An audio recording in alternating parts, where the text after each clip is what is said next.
Solapur central के अंदर 1 लाख मुसलमान हैं, तो गोशा महल में भी 1 लाख मुसलमान हैं। और गोशा महल का विधानसभा का एमएलए कौन है? सबसे बड़ा हिंदुस्तान का फिरका परस्त है राजा सिंह।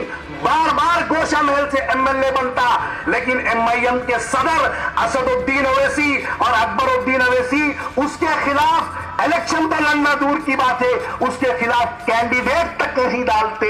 आपके शोलापुर में ठहरकर भड़काऊ भाषण देके जाता है, वो कहां से जीत के आता? उसके हल्के का खासदार का नाम असदुद्दीन ओवैसी है, उसको रोकने का काम नहीं करते।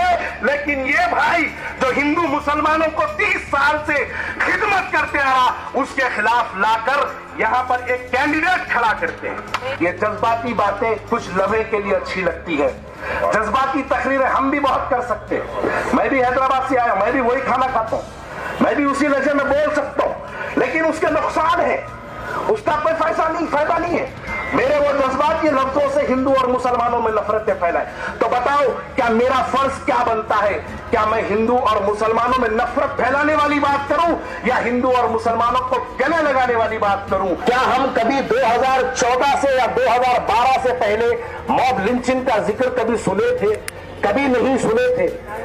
लेकिन एक ऐसी तकरीर एक हिंदुस्तान तेलंगाना के एक लीडर की तरफ से दी जाती है, जिसके बाद हमारे जो हिंदू भाई हैं, हिंदू भाइयों के दिलों में मुसलमानों के लेकर नफरत पैदा होती है, और मुसलमान नौजवान भाइयों के दिलों में हिंदू भाइयों को लेकर नफरत फैलाई जाती है।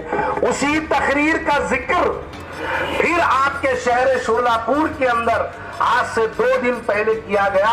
लेकिन मुझे अफसोस है इस बात का कि शोलापुर वाले इस बात को लेके खामोश क्यों हैं। मशीन पर बैठी हमारी बहन परिणीति ताई साहिबा शोलापुर सेंट्रल के कैंडिडेट आज यहाँ पर कोई तकरीर का मौजू बनाना नहीं चाहता, लेकिन शोलापुर के हालात हम देखते हैं। मैं ताई के लिए बहुत बार शोलापुर आया हूं, एमएलए इलेक्शन में भी आया, उसके बाद 2015 के कॉरपोरेशन इलेक्शन में भी आया। लेकिन आज शोलापुर देखते हैं तो दिल को बहुत तकलीफ होती है। वो इसलिए होती है कि शोलापुर के अंदर आज जो फिरका परस्ती का माहौल बनाया गया है, ये माहौल हमारी आने वाली नस्ल तक का नुकसान पहुंचाएगा।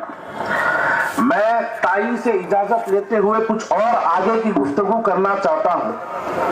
हाल ही में आपके सामने वाले स्कूल में एक जनसभा हुई, उस जनसभा में वो बड़ी लंबी चौड़ी तकरीर हुई, लेकिन उस तकरीर में मुझे कहीं आपत्ति नहीं है। अगर मैं उस तकरीर को बात करूं तो उसमें एक ऐसा लफ्ज इस्तेमाल किया गया है जो 15 मिनट वाली तकरीर का जिक्र किया गया है। ये 15 मिनट वाली जो तकरीर है, ये तकरीर 2012 के तेलंगाना के निर्मल और आदिलाबाद में पहली मर्तबा ये 15 मिनट वाली तकरीर की गई थी। मैं यहाँ पर बहुत से मेरे नौजवान मुसलमान भाई यहाँ पे ठहरे हैं। मैं आप लोगों से बात करने के लिए आया हूँ कि क्या हम मॉब लिंचिंग का जिक्र या ये लफ्ज जो मॉब लिंचिंग है, क्या हम कभी 2014 से या 2012 से पहले मॉब लिंचिंग का जिक्र कभी सुने थे? कभी नहीं सुने थे। लेकिन एक ऐसी तकरीर एक हिंदुस्तान तेलंगाना के एक लीडर की तरफ से दी जाती है, जिसके बाद हमारे जो हिंदू भाई हैं, हिंदू भाइयों के दिलों में मुसलमानों के लेकर नफरत पैदा होती है, और मुसलमान नौजवान भाइयों के दिलों में हिंदू भाइयों को लेकर नफरत फैलाई जाती है। उसी तकरीर का जिक्र फिर आपके शहर शोलापुर के अंदर आज से 2 दिन पहले किया गया। लेकिन मुझे अफसोस है इस बात का कि शोलापुर वाले इस बात को लेके खामोश क्यों हैं।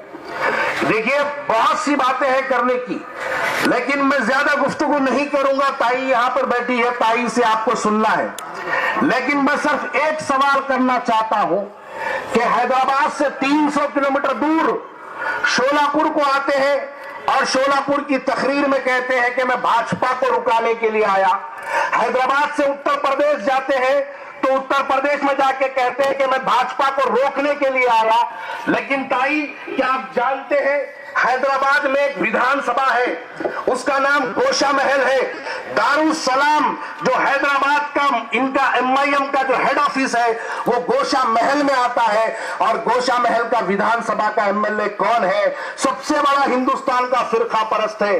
ताई, मेरे भाई, मेरे नौजवान भाइयों, मेरी इज्जतदार बहनों, आप जान के हैरत करेंगे, ये जहां से दारुसलाम है वहां पर भाजपा के खिलाफ अपना कैंडिडेट नहीं डालते, लेकिन लाके यहां पर चेतन नौटे जो हिंदू मुसलमान भाइयों को लेकर चलना चाहता है उसके खिलाफ में अपना कैंडिडेट डालते हैं। तो आज मैं इस बात को रखने के लिए हैदराबाद से आपके बीच में आया हूं। शोलापुर में 1 लाख, शोलापुर सेंट्रल के अंदर 1 लाख मुसलमान है, तो गोशा महल में भी 1 लाख मुसलमान है। गोशा महल के अंदर दारुसलाम आता है। गोशा महल के अंदर MIM के 2 MLA है। राजा सिंह बार बार गोशा महल से MLA बनता, लेकिन MIM के सदर असदुद्दीन ओवैसी और अकबरुद्दीन ओवैसी उसके खिलाफ इलेक्शन पर लड़ना दूर की बात है, उसके खिलाफ कैंडिडेट तक नहीं डालते, उसको जीतने का मौका देते हैं ताकि वो हिंदू और मुसलमानों में नफरत फैलाते जाए। आप बताइए, हमको कैसे लोगों की जरूरत है? हमको ऐसे लोगों की जरूरत है जो राजा यहाँ पे आके भी माहौल।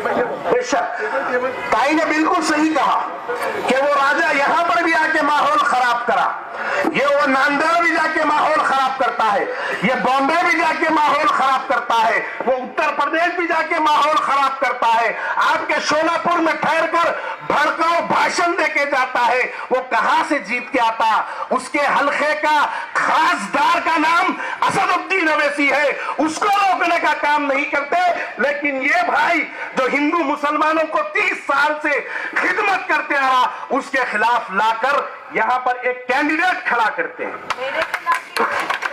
हकीकत बिल्कुल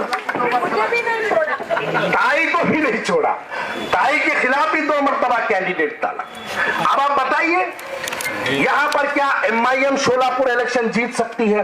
ताई और आप तमाम लोग जानते हैं ये उनका चौथा इलेक्शन है, ये नहीं जीतेंगे, ये बिल्कुल नहीं जीतेंगे। मुसलमानों, मैं वाज़ेह तौर पर तुमको कहूं, ये जीतेंगे नहीं, अपना वोट जाया मत करो। लेकिन ये इतना जरूर करेंगे कि ये लोग इलेक्शन के अंदर हराने का काम करेंगे।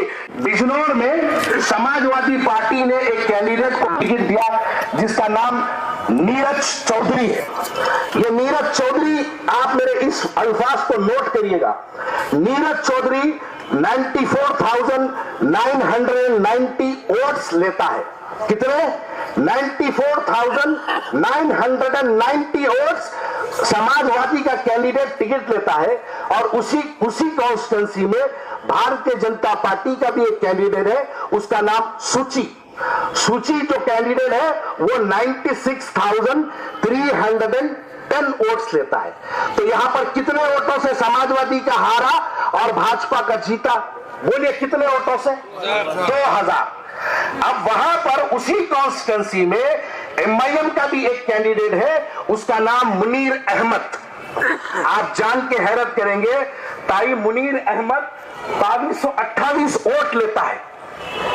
2228 वोट, सिर्फ 2000 वोट काटने के लिए ये हैदराबाद से 3000 किलोमीटर दूर जाके भाजपा को जिता के आए। अब इस आंकड़े को समझकर आप शोलापुर के आने वाले 20 तारीख के विधानसभा के इलेक्शन को समझिए। ये लोग जीत नहीं पाएंगे, लेकिन ये मुसलमानों के अंदर जज्बाती बातें कर कर, ये लोग ये जज्बाती तकरीरें कर कर, ये हिंदू मुसलमानों के अंदर नफरतें फैलाकर, हाँ मैं मानता हूं कि कुछ गलतियां हुई होंगी हमसे, लेकिन इसका यह मतलब नहीं कि अगर मेरी आंख दुखती है तो क्या मैं अपनी आंख को फोड़ लूं या मैं अपनी आंख को दुरुस्त करूं। अब उसी आंकड़े को समझते हुए ये आने वाले शोलापुर के विधानसभा में भी ये वही काम करना चाहते हैं। ये कुछ करेंगे नहीं, लेकिन जो लोग मुसलमान हमेशा ताई को वोट दे के कामयाब करते हैं, अब की बार वो लोग चाहते हैं कि कुछ मुसलमान एमआईएम के साथ चले जाए, कांग्रेस का कैंडिडेट हार जाए और भारतीय जनता पार्टी का कैंडिडेट जीत जाए। इन्होंने ऐसा उत्तर प्रदेश में 50 से ज्यादा सीटों पर इन्होंने ऐसा काम किया, लेकिन आप देखिए अब महाराष्ट्र के अंदर ये कहीं भी नहीं जीतने वाले, महाराष्ट्र में एक भी सीट जीतने वाले नहीं है। लेकिन मुसलमानों, मेरे नौजवान भाइयों, मेरी आवाज अगर वहां तक नौजवान भाइयों तक पहुंच रही है तो मेरे इस बात को गौर से सुनना और समझना मेरी बात को। ये इलेक्शन कोई एक एमएलए या एमपी जिताने का इलेक्शन नहीं है। यह इलेक्शन इस बात का फैसला करेगा कि 2029 में आप हिंदुस्तान की पार्लियामेंट में कौन सी सरकार चाहते हैं, कि आप भाजपा को हराना चाहते हैं या आप कांग्रेस को जिताना चाहते हैं। महाराष्ट्र का इलेक्शन उस बात का फैसला करेगा। कोई एक दो एमएलए जिताने से हुकूमत के अंदर हिस्सेदारी नहीं बनेगी, लेकिन अगर आप कांग्रेस पार्टी का साथ देंगे, महाविकास अघाड़ी का साथ देंगे, तो आने वाले इलेक्शन के अंदर, और आपको मैं और एक बात ये कहता चलूं कि इस इलेक्शन, ये जो इलेक्शन 20 तारीख के दिन होने वाला है, इसके अंदर 100% महाविकास अघाड़ी की सरकार बनने जा रही है। तो शोलापुर वालों, तुम अपना वोट जाया ना करो, तुम हुकूमत के अंदर अपना एक एमएलए भिजाओ। अब तक ताई इंफरादी और अकेले लड़ते रही शोलापुर के लिए। जब जब ताई एमएलए बनी, महाराष्ट्र में सरकार नहीं रही, कुछ दिन के लिए रही, लेकिन महाराष्ट्र में सरकार नहीं रही। मान लो कि अगर शोलापुर में कांग्रेस का एमएलए है और महाविकास अघाड़ी का भी अगर वहां पर मुख्यमंत्री बैठा, तो शोलापुर के काम के विकास के लिए ताई भी रहेगी, नरोटे साहब भी रहेंगे और हमारा मुख्यमंत्री भी रहेगा, तो शोलापुर तेजी से तरक्की की तरफ आगे बढ़ेगा। हमको इसको नजर में रखते हुए हमको अपने वोटों का इस्तेमाल करना है। तो मैं नौजवानों से आखिरी में बस एक ही अपील करता हूं, ये जज्बाती बातें कुछ लम्हे के लिए अच्छी लगती है, जज्बाती तकरीरें हम भी बहुत कर सकते हैं। मैं भी हैदराबाद से आया, मैं भी वही खाना खाता हूं, मैं भी उसी लहजे में बोल सकता हूं, लेकिन उसके नुकसान है, उसका कोई फायदा नहीं है। मेरे वो जज्बात ये लफ्जों से हिंदू और मुसलमानों में नफरतें फैलाए, तो बताओ क्या मेरा फर्ज क्या बनता है? क्या मैं हिंदू और मुसलमानों में नफरत फैलाने वाली बात करूं या हिंदू और मुसलमानों को गले लगाने वाली बात करूं? तो मैं हैदराबाद से इसी वजह से आपके पास आया हूं कि 20 तारीख के दिन आप अपना एक एक वोट अपने घरों से निकलकर अपने वोटों का इस्तेमाल करिए और ताई के एमएलए को कामयाब करिए। ये एमएलए जो जीतेगा, ये सुशील कुमार शिंदे साहब की सरपरस्ती में काम करेगा, परिणीति ताई की सरपरस्ती में काम करेगा, राहुल गांधी की सरपरस्ती में काम करेगा, नाना पटोले की सरपरस्ती में काम करेगा। तो शोलापुर का विकास 100% यकीनी है। बहुत बहुत शुक्रिया।